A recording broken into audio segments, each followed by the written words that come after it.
के हवाले से जो लाहौर की इस वक्त सूरत हाल बनी हुई है, आमिर साहब हमें माहिर माहौलियात दानिश बेग साहब ने भी ज्वाइन किया है, उनको भी वेलकम करेंगे। मैं आपसे ये पूछूंगी क्योंकि आप लाहौर में मौजूद है, पिछले 3 दिन से हम यही बात करें कि जो लाहौर की स्मॉग है वो कितनी खतरनाक होती हुई नजर आ रही है, संगीन मामलात नजर आ रहे हैं। स्पेशली अब जो डॉक्टर्स की तरफ से एक एडवाइजरीज आ रही हैं कि ये वेदर जो है या ये जो स्मॉग है पर्टिकुलरली ये हेल्थ के लिए बहुत हैजर्डस हो सकती है और इसके बहुत सारे नुकसानात जो हैं वो दमे के मरीजों के लिए या सांस की बहुत सारी तकालीफें जो इससे शदीद नौयत की हो सकती हैं। तो इस हवाले से भी ज़रा कुछ बताइएगा। जी, पहली बात तो ये सिर्फ लाहौर का स्मॉग का मसला नहीं रह गया भाई, ये पूरी बेल्ट का स्मॉग का मसला है। अभी मुकाबला दो किस्म के, एक तो पंजाब के अंदर ही चल रहा है कि सियालकोट, लाहौर, फैसलाबाद, गुजरांवाला, आज गुजरांवाला टॉप कर रहा है। तो ये पूरे इस बेल्ट के अंदर ये आलूदगी का मसला है, सिर्फ लाहौर का नहीं है। दूसरा, हमारी इंडिया के साथ एक नई जंग छिड़ गई है, वो आलूदगी की जंग छिड़ गई है। किसी दिन जो है वो दिल्ली जीत जाता है, नंबर 1 आ जाता है, किसी दिन लाहौर आ जाता है। लाहौर में और इस पूरे खित्ते में सूरत हाल इस दफ़ा ख़तरनाक बात यह है, दो चीज़ें। एक कि ये अर्ली शुरू हो चुका हुआ है। अक्टूबर में लास्ट ईयर जो AQI थी, एयर क्वालिटी इंडेक्स, वो 125 की औसत थी। अभी जो अक्टूबर में 200 से लेके 350 400 तक ये जा रही है, मुख्तलिफ एरियाज़ में मुख्तलिफ पाई जाती है। आज भी फॉर एग्ज़ाम्पल औसतन शायद गोलबन 200 के करीब है लाहौर में, और मगर रावी रोड में मैं देख रहा था 333 है। कल जो है जो बड़े पॉश इलाके लाहौर के समझे जाते थे, मुरातबरी रोड या DHA, वहाँ 400 तक की AQI इंडेक्स नज़र आ रही थी। और बिल्कुल आप सही कह रही हैं कि ये अस्पतालों में ये ख़तरा नहीं है, ये शुरू हो चुके हुए हैं। ये तमाम अमराज जो हैं, सांस के अमराज, एलर्जी के अमराज, और ये आइंदा बहुत बढ़ेगी सूरत हाल। असल में मसला है इसका कि इसका करना क्या है।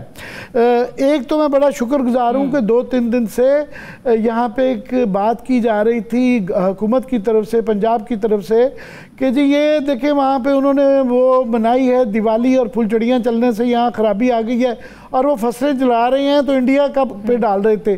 टिपिकल एक जो एक हमारा कई सालों से एटीट्यूड है। शुक्र है कि हमारी बात शायद उन्होंने मान ली है।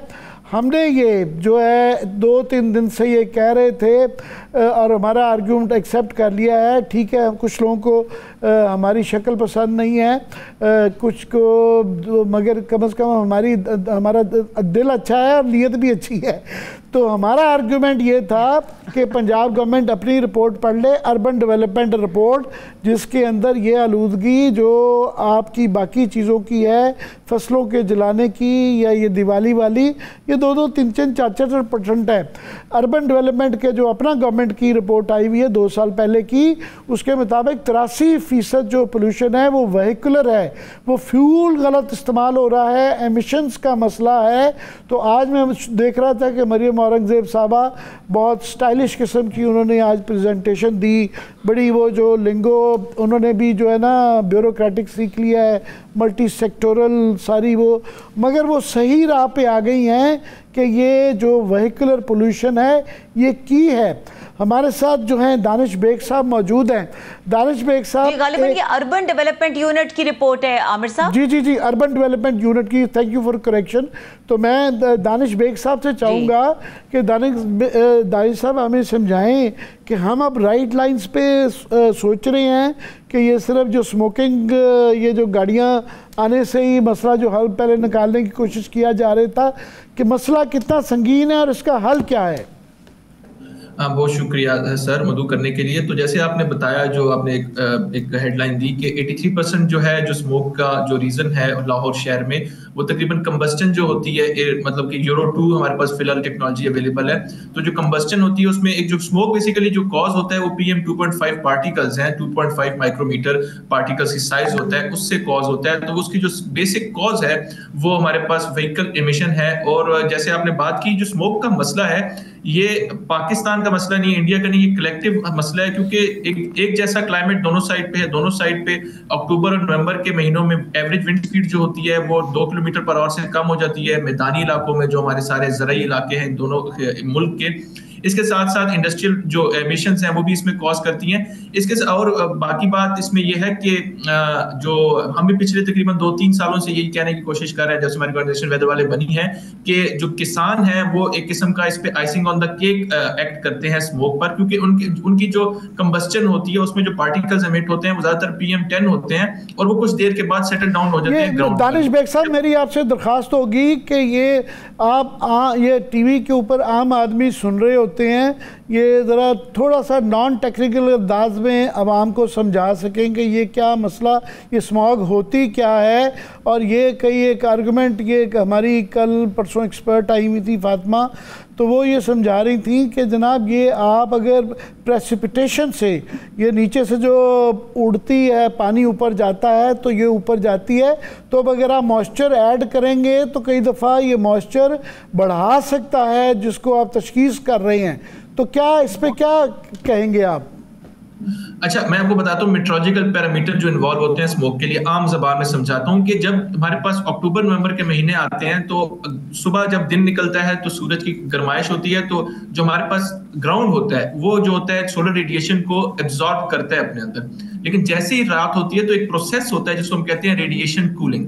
रेडिएशन कूलिंग होती रहती है और सुबह तकरीबन तुलुए आफ्ताब से पहले तक जो है जमीन ठंडी होती रहती है। सुबह 6 से 7 बजे के करीब इस तरह का होता है कि हमारे पास जमीन के करीब टेम्परेचर 6 डिग्री होता है और जमीन से 100 मीटर अबव जो है टेम्परेचर 9 से 10 डिग्री होता है। अब आपको पता है कि जो हवा होती है, जो ठंडी हवा होती है, वो ऊपर की तरफ एक्सपेंड नहीं कर सकती।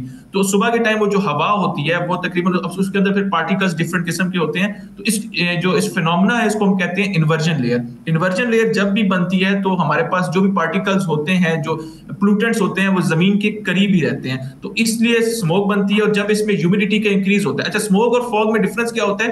ह्यूमिडिटी का डिफरेंस होता है। स्मोक में जो हमारे पास एवरेज ह्यूमिडिटी होती है वो 70 to 80% होती है, और जब ये ह्यूमिडिटी की वैल्यूज जब सर्दी होती है दिसंबर में, जब 90% से अबव चली जाती हैं तो वो फॉग में कन्वर्ट हो जाती है। लेकिन हमारे पास जो फॉग होती है वो कोई प्योर फॉग नहीं होती, वो भी हैजर्डस होती है और उसमें भी आलूदगी शामिल होती है। आप समझे कि दिसंबर और जनवरी में जो फॉग पड़ती है वो भी कोई प्योर किस्म की फॉग नहीं होती, उसमें भी ये पार्टिकल्स मौजूद रहते हैं। तो जैसे आपको बताया कि अब होता है इसमें एक जो मेट्रोलॉजिकल फैक्टर एक और इन्वॉल्व है, वो ये है कि नवंबर दिसंबर में हमारे पास वेस्टर्न डिस्टर्बेंसेस, जो मगरबी हवाओं के सिलसिले होते हैं, वो भी काफी कम आते हैं हमारे रीजन में, इंडिया पाकिस्तान में, और साल में सबसे कम जो होते हैं इन्हीं महीनों में आते हैं, और एवरेज विंड स्पीड भी कम होती है। तो जब तक हमारे पास कोई कोल्ड एयर अफगानिस्तान से, ईरान से कोल्ड एयर या सेंट्रल एशिया से कोल्ड एयर नहीं आती, तो इस स्मोक का मसला उस वक्त तक हल नहीं होता। होता यह है कि जब हमारे पास नॉर्थ वेस्ट से विंड्स चलती हैं तो ये स्मोक का जो सारा बॉल होता है, इसको मैं बॉल कहता हूँ, एक बॉल सारा का सारा दिल्ली की तरफ चला जाता है। जब वहां से ईस्ट से विंड्स चलती हैं तो ये सारा का सारा बहरहाल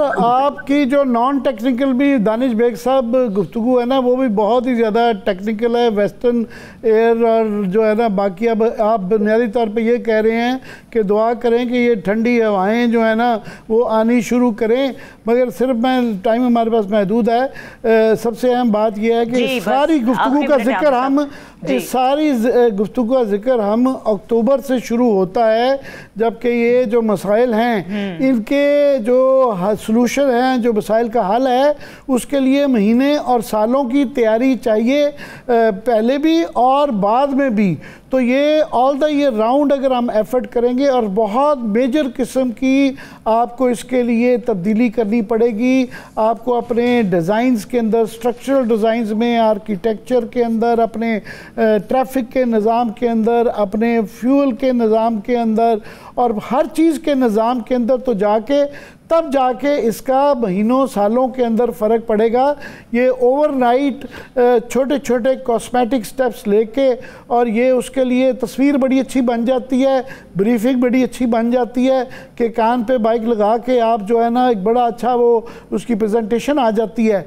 ये मसले का हल नहीं है। हमें short term, mid term, long term बताना चाहिए कि क्या करना चाहिए। बिल्कुल आमिर साहब, जो बात आपने की इन शॉर्ट यही बात है कि क्लाइमेट चेंज को हमें एक्सेप्ट करने की ज़रूरत है, और इससे जो आने वाली तब्दीलियां हैं मौसम के अंदर, उस पर सिर्फ बात करने के लिए की नहीं बल्कि ड्रास्टिक स्टेप्स लेने की, मेजर्स लेने की ज़रूरत है। बहुत शुक्रिया दानिश बेग साहब, हमारे साथ मौजूद थे। प्रोग्राम का वक्त ख़त्म हो गया है। देखने के लिए शुक्रिया, इजाज़त दीजिए, अल्लाह हाफ़िज़।